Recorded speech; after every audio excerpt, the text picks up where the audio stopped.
ఈరోజు మనం పోపుల పెట్టెలో క్యాప్సికమ్ గురించి తెలుసుకోబోతున్నాం.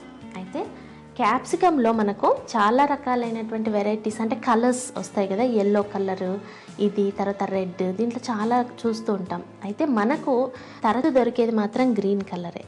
అయితే గ్రీన్ కలర్ వల్ల మనకు ఒక మంచి గ్రీన్లీ వెజిటేబుల్ తింటే వచ్చేటటువంటి న్యూట్రియంట్స్ అన్నీ కూడా మనకు క్యాప్సికమ్ వల్ల అందుతాయి. అదే కాకుండా దీంట్లో క్యాప్సైసిన్ అనే ఒక పదార్థం ఉంటుంది ఈ క్యాప్సికంలో. దానివల్ల ఉపయోగం ఏంటంటే బాగా బలహీనపడిన వాళ్లకు, అంటే నరాల బలహీనత, చేతుల్లో నమ్నెస్, తర్వాత చచ్చుబడిపోయినట్టుగా ఉన్న వాళ్ళు ఈ క్యాప్సికమ్ని కనుక వాళ్ళ డైట్లో ఇంక్లూడ్ చేసుకుంటే ఆ నరాలను మంచిగా ఉత్తేజపరచడానికి ఈ క్యాప్సికము, దాంట్లో ఉన్నటువంటి ఆ క్యాప్సైసిన్ అనేటటువంటి పదార్థము చాలా చక్కగా తోడ్పడుతుంది. అయితే బాగా ఆర్థరైటిక్ పెయిన్స్ ఉండి నొప్పులు ఉన్న వాళ్ళు వాళ్ళ డైట్లో ఖచ్చితంగా క్యాప్సికమ్ని ఇంక్లూడ్ చేసుకోండి. ఎందుకంటే దీనికి మంచి పెయిన్ కిల్లింగ్ యాక్షన్ ఉంది.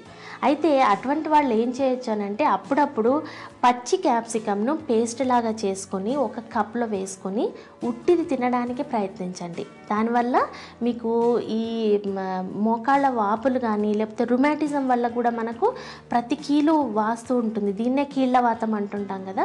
ఈ కీళ్ళవాతం ఉన్న వాళ్ళు కూడాను ఈ విధమైనటువంటి ఆహారాన్ని తీసుకోవడానికి ఖచ్చితంగా ప్రయత్నం చేయండి. అదే కాకుండా క్యాప్సికంలో వైటమిన్ ADEK ఈ వైటమిన్ బాగా ఉంటుంది. కాబట్టి ఈ వైటమిన్ మనకు అన్ని రకాలుగా, అంటే మన బాడీలో ఉన్నటువంటి గర్భకోశానికి సంబంధించినటువంటి చాలా రకాల విషయాల్లో, తర్వాత మన చర్మం మంచిగా ఉండడానికి ఈ విటమిన్ చాలా అవసరం. అయితే ఆస్తమా ఉన్న వాళ్ళు ఈ చిన్న చిట్కా ట్రై చేయండి. ఇప్పుడు సీజన్ కాబట్టి చాలామందికి ఆయాసంతో, ఉబ్బసంతో బాధపడుతూ ఉంటారు. అలాంటి వాళ్ళు ఏం చేయొచ్చు అని అంటే రోజు ఉదయము మంచిగా ఈ క్యాప్సికమ్ని తురిమి దాంట్లో కాస్తంత ఉప్పు, మిరియాల పొడి చేర్చి మంచిగా దాన్ని ఒక డైట్ లాగా, సలాడ్ లాగా తీసుకుంటూ ఉంటే దానివల్ల మనకు మన లంగ్స్లో ఉన్నటువంటి అన్ని రకాలైనటువంటి మ్యూకస్ అంతా కూడా బయటకు వచ్చేసి క్లియర్ అవ్వడానికి ఇది మీకు చక్కగా తోడ్పడే ఆహారం.